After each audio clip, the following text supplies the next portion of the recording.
नमस्कार। आप सभी जितने भी आंगनवाड़ी सेविका, सहायिका, मिनी आंगनवाड़ी कार्यकर्त्री हैं, आप सभी के लिए वीडियो काफी ज्यादा इंपॉर्टेंट होने वाली है। इस वीडियो में आप सभी के साथ रिसेंट से ही जुड़ी एक काफी ज्यादा महत्वपूर्ण खबर साझा करेंगे। खबर क्या है आप अपनी स्क्रीन पर देख लें कि अब सरकार को करना होगा आंगनवाड़ी अस्थायीकरण। सरकार के सामने आई आंगनवाड़ियों के अल्प मानदेय की समस्या। दरअसल साथियों, हाल ही के अंदर की एक वीडियो है, यानी कि न्यूज चैनल की वीडियो है, जो कि अभी आप सभी के सामने प्रेषित करेंगे। तो आप सभी इस वीडियो को पूरा देखिएगा, और अगर अभी तक आप में से किसी भी कार्यकर्त्री ने इस चैनल को सब्सक्राइब नहीं किया है तो ऐसे ही रियल और ऑथेंटिक अपडेट आगे पाने के लिए चैनल को सब्सक्राइब करके बेल आइकन को प्रेस कर लें। अब चलते हैं अपडेट पर।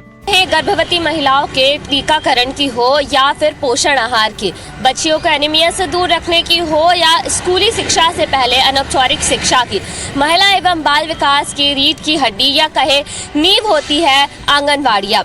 आंगनवाड़ियाँ वैसे तो मध्य प्रदेश में 95,000 से ज्यादा है। वहीं अगर हम बात राजधानी भोपाल की करते हैं तो यहाँ पर इनकी संख्या 1800 से भी कई ज्यादा है। तमाम तरह की योजनाएं इन्हीं आंगनवाड़ियों से संचालित होती है। वैसे तो इनके कायाकल्प के लिए प्रदेश सरकार आए दिन कुछ न कुछ नई योजनाएं बनाता रहता है, पर क्या वाकई में उन कायाकल्प की योजनाओं का फायदा इन आंगनवाड़ी सेंटर्स को मिल पाता है? क्या वो योजनाएं जो महिला एवं बाल विकास की तरफ से संचालित होती है या फिर स्वास्थ्य विभाग की ओर से संचालित होती है, उनका फायदा आंगनवाड़ी सेंटर्स में आने वाले बच्चों को मिल पाता है?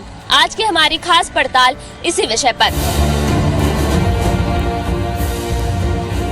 मध्य प्रदेश महिला एवं बाल विकास के आधिकारिक आंकड़ों के मुताबिक प्रदेश में 97,135 आंगनबाड़ियों का संचालन किया जा रहा है। भोपाल में करीब 1,872 आंगनबाड़ियां हैं। भोपाल में 10 परियोजनाएं चल रही हैं। बाणगंगा परियोजना के तहत 183, बरखेड़ी के तहत 176, बैरसिया के तहत 223, बैरसिया 2 के तहत 147, चांदबड़ के तहत 196, फंदा में 177, गोविंदपुरा में 209, जेपी नगर में 204, कोलार में 182, मोतिया पार्क में 175। इस तरह कुल मिलाकर 1,872 परियोजनाएं हैं। यानी जिले में आंगनबाड़ियों की कोई कमी नहीं है। लेकिन अगर सुविधाओं और व्यवस्था की बात करें तो 60 से 65% आंगनबाड़ियों में कई तरह की योजनाएं ठीक से काम नहीं कर रही। आंगनवाड़ी कार्यकर्ताओं से, आशा कार्यकर्ताओं से मैं लगातार मेरी मुलाकात हो रही है, और वो लगातार यहाँ पर कार्यालय में भी, और लगातार मैं उनके ज़िलों में जाती हूँ और लगातार उनसे मेरी बातचीत होती है, और वो कई सारी समस्याओं से जूझ रही है। जो उनके पेमेंट की जो इशू हैं वो तो है ही सही। सरकार ने उनको 52 तरीके के काम दिए हुए हैं, जिसके उनको कभी, और उसके बाद उन 52 तरीके के जो काम उनको दिए गए हैं उसके लिए उनके पास पर्याप्त साधन नहीं होते। जब वो डिलीवरी के लिए महिला के साथ अस्पताल तक जाती है तो अस्पताल के अंदर डिलीवरी वाली महिला तो अस्पताल के अंदर उसको बेड मिल जाता है, लेकिन जो आंगनवाड़ी की जो कार्यकर्ता रात बेरात जब उसके साथ जाती है तो उसके पास उसको ठहरने का एक कमरा तक नहीं होता है कि वो सुरक्षित जगह पे वो उसके साथ रह के अपनी सुरक्षा का भी ख्याल रख सके। इनके भरण पोषण के लिए जो इनको भत्ते जो मिलना चाहिए वो समय पर इनको नहीं मिलते हैं। कभी कभी इनको 2-2, 3-3 महीने की सैलरी नहीं मिलती है। इसकी वजह से भी ये परेशान होती है। और सबसे बड़ी बात ये निकल कर आई है कि कोविड के समय इन महिलाओं ने इतना अपनी जान पर खेलकर काम किया, और उसके बाद WHO ने इनके कार्य को सराहा। लेकिन हमारी ये विडंबना है कि महिलाएं जो कि जिनके भी छोटे छोटे बच्चे थे, परिवार थे, उन सबको छोड़ के जब वो निकली तो उनकी सुरक्षा के लिए उनको इस कोविड में काम करने के बाद भी उनको कोई वाहवाही सरकार की तरफ से नहीं मिली, और ना ही इनको कोई अलग से भत्ता दिया गया।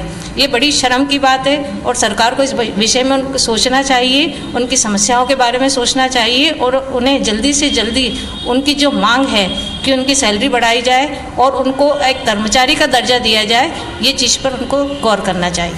ये तो बात हुई आंकड़ों और व्यवस्थाओं की। अब बात सुविधाओं की भी कर लेते हैं। यहाँ काम करने वाली आंगनबाड़ी कार्यकर्ता हो या फिर उषा कार्यकर्ता, इन्हें न के बराबर सुविधाएं मिलती हैं, और इसके लिए भी उन्हें आए दिन आंदोलन करना पड़ता है। कभी मानदेय को लेकर तो कभी भत्ते को लेकर इन्हें सरकार के सामने गुहार लगानी पड़ती है, जबकि विभाग में यह जमीनी अमला ही सभी योजनाओं के सफल संचालन की रीढ़ की हड्डी कहलाता है। वैसे तो आंगनबाड़ी को बच्चे का पहला स्कूल माना जाता है, जहां जाकर बच्चा प्राथमिक पढ़ाई की शुरुआत करता है। इसके अलावा भी स्वास्थ्य विभाग और महिला एवं बाल विकास विभाग की कई तरह की योजनाएं यहीं से संचालित होती हैं। कुपोषण की जांच, पोषण आहार, टीकाकरण, स्वास्थ्य शिक्षा, स्वास्थ्य सर्वे, गर्भवती महिलाओं और नवजात बच्चों की जांच आंगनबाड़ी में की जाती है। जैसा कि आप जानते हैं कि स्वास्थ्य विभाग, आंगनवाड़ी यानी महिला एवं बाल विकास विभाग और एजुकेशन यानी शिक्षा विभाग और कई बार जो हमारे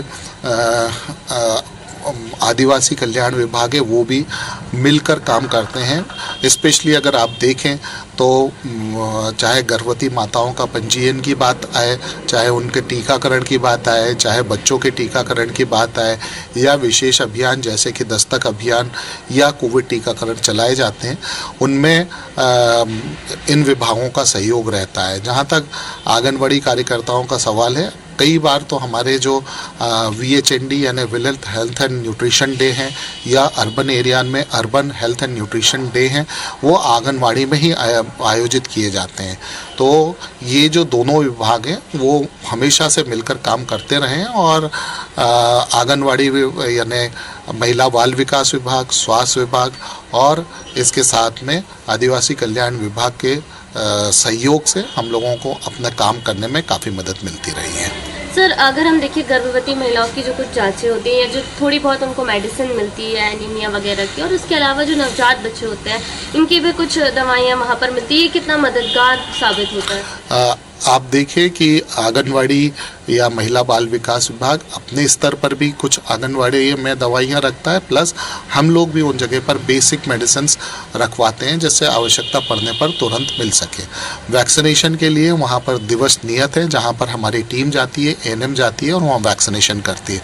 और इवन उन वैक्सीनेशन के लिए जो हमारे बच्चों, गर्भवती महिलाओं और इवन किशोरियों को बुलाने का काम है वो आंगनवाड़ी कार्यकर्ताओं और हमारी आशा बहनों द्वारा मिलजुल कर ही किया जाता है। तो निश्चित तौर पर चाहे वो गर्भवती माताओं के स्वास्थ्य परीक्षण की बात हो, चाहे उनके अर्ली आइडेंटिफिकेशन या जल्द पहचान की बात हो, चाहे बच्चों के टीकाकरण की बात हो और यहाँ तक कि टीकाकरण के साथ साथ उनकी स्वास्थ्य देखभाल जैसे कि हमारी आशा बहनें HBNC या होम बेस्ड न्यूबॉर्न केयर करती हैं,